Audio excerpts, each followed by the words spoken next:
नमस्कार, times of Swaraj में आप सबों का स्वागत है। मैं हूं संतोष सिंह और आज हम टाइम्स ऑफ स्वराज में बात कर रहे हैं कि जो भी नियोजित शिक्षक है या फिर बीपीएससी से भी जो बहाल शिक्षक है, उसको लेकर राज्य सरकार का जो रुख है वो इतना एग्रेसिव रुख क्यों है।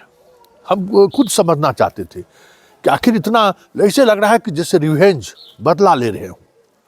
उसी तरीके का फैसला, उसी तरीके से फैसले पर अड़े रहना और पूरी ब्यूरोक्रेसी, सिर्फ पाठक और अतुल प्रसाद ही नहीं, पूरी ब्यूरोक्रेसी निर्णय को लागू करने के लिए खड़ी दिखती रहती है। वजह क्या है? क्यों शिक्षकों से इतना गुस्सा है, इतना नफरत? ये सारी बातें हम जब हम घर आए तो शिक्षकों से बात करना शुरू किए। कई तरह के फीडबैक हमारे पास आए, अधिकारियों से भी हमारी बातचीत हुई, तो पता चला कि वाकई में जो शिक्षा मित्र से जिनको मदन मोहन झा प्रमोट किए शिक्षकों में, मतलब नियोजित शिक्षकों में, फिर 6 से लेकर 12 तक जिस तरीके से बहाली हुई मुखिया के द्वारा, फिर जो एक ये गठन किया गया कि अपीलीय कमेटी, जहां आप अगर आपके साथ अनजस्टिस हुआ है तो वहां आप फायर कर सकते हैं, उसके द्वारा जो बहाली हुई वो बहाली हाल तक चलती रही। उसमें कहीं न कहीं गांव में ही अधिकांश लोगों की पोस्टिंग होगी और जो बीपीएससी से बहाल जो लोग थे, 94-96 में जो लोग बहाल हुए थे, मदन मोहन झा के समय में ही गृह प्रखंड में, जिले में पोस्टिंग की बात हुई। उसमें भी बहुत सारे लोग आ गए। वो सारे लोग इस तरीके से कॉकस बना लिए कि अगर किसी शिक्षक पर कार्रवाई करने की बात अगर जिला अधिकारी या बीडीओ सीओ को लगातार शिकायत मिलने के बाद करने का निर्देश भी देते थे तो कोई मुखिया मानता नहीं था। अभी हमारे एक सज्जन नवादा से भेजे हैं कि ये मुखिया जी हैं, जरा इनका वीडियो देखिए। शिक्षक मुखियापति है, ये शिक्षक है। इनके निलंबन का आदेश कमिश्नर गया के द्वारा जारी हो चुका है। प्राधिकार जो है कमिश्नर का, वो इनके निलंबन का आदेश जारी कर चुका है। लेकिन मुखिया इनकी पत्नी है, तो वो नियोजन इकाई की अध्यक्ष है, वो इनके सस्पेंशन का लेटर नहीं निकाल रही है। तो ये सिर्फ यही एक उदाहरण नहीं है, इस तरीके का सैकड़ों हजारों उदाहरण है। जो सरकार के आदेश का पालन नहीं करना, सरकार अगर कोई आदेश दिया तो उसका पालन नहीं करना, कार्रवाई करने के का आदेश हुआ तो उसको नहीं मानना, मतलब मुख्य कानून है। एक अलग आइडेंटिटी अपने आप को सिस्टम बना लिया। मतलब जो एक प्रशासनिक एक जो व्यवस्था है, उस व्यवस्था को इन्होंने चुनौती दे दी। कह रहे हम तो नियोजन इकाई नहीं करेंगे। अगर कोई वीडियो, अगर किसी शिक्षकों का वेतन अगर रोक दिया कि भाई ये काम नहीं कर रहे हैं, तो नियोजन इकाई नहीं मान रहा है, हम नहीं मानेंगे। कई ऐसी शिकायत मिली, सरकार तक ये बातें पहुंची कि जो मुखिया के द्वारा, जिला परिषद के द्वारा, प्रमुख के द्वारा जो ये नियोजन जो कुछ भी हुआ है, इस वजह से ये लोग एकदम मतलब कोई बात ही नहीं मानने को तैयार है। इसलिए जितने नियोजित हैं, ये जो अभी जो नए प्रावधान लाए गए, उसमें क्या है कि पहले नियोजन इकाई से इसको निकालो। जो नियोजन इकाई इस तरीके का है, उस नियोजन इकाई से निकालो। नियोजन इकाई से निकलने के बाद उसका इलाज किया जाएगा बेहतर। एक को भी जिला में भी पोस्टिंग नहीं दो, ऐसा जगह पर पोस्टिंग दो जो कि इनका समझ में आ जाएगा कि नौकरी कैसा होता है।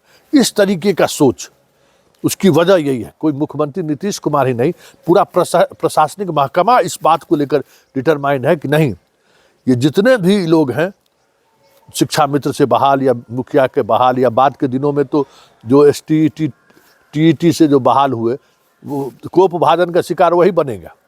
वो उसमें तो अधिकांश लोग अभी भी जिला से बाहर है। बहुत सारे लोग, बहुत कम है जो अपने गांव में है, दूर दूर पहले से है वो लोग, लेकिन उसके शिकार ये लोग बनेंगे। ये सबसे ज़्यादा इन्हीं लोगों पर ये गाज गिरेगी। लेकिन वो सबके पीछे वजह यही है कि जो एक प्रशासनिक ढांचा है इस देश का, उस ढांचा के इन लोगों ने चुनौती दे दी और वहीं से इनके खिलाफ एक माहौल बनना शुरू हुआ। और जो पंचायत को स्वायत्तता देने की जो बात आई थी नियोजन इकाई या अन्य माध्यम से, वो कहीं न कहीं जो अपने आप को पूरे सिस्टम से अलग जो मानने लगे कि नहीं, हम डीएम का बात नहीं मानेंगे, बीडीओ का बात नहीं मानेंगे, सीओ की बात नहीं मानेंगे, हम अलग है, हमारी अपनी आइडेंटिटी है। ये जो ईगो का टकराव हुआ, इस टकराव की वजह से पाठक जैसे अधिकारियों को मौका मिल गया और उनके साथ पूरा एडमिनिस्ट्रेशन खड़ी है कि इस बार इसको ध्वस्त कर देना है। तो ये निगेटिविटी आपके बारे में प्रशासन के पास, आज ही हमारी एक डीएम से भी बात हुई, सीनियर आईएएस अधिकारी, उनका सेक्रेटरी में प्रमोशन हुआ है, उनसे हमारी बात हुई थी।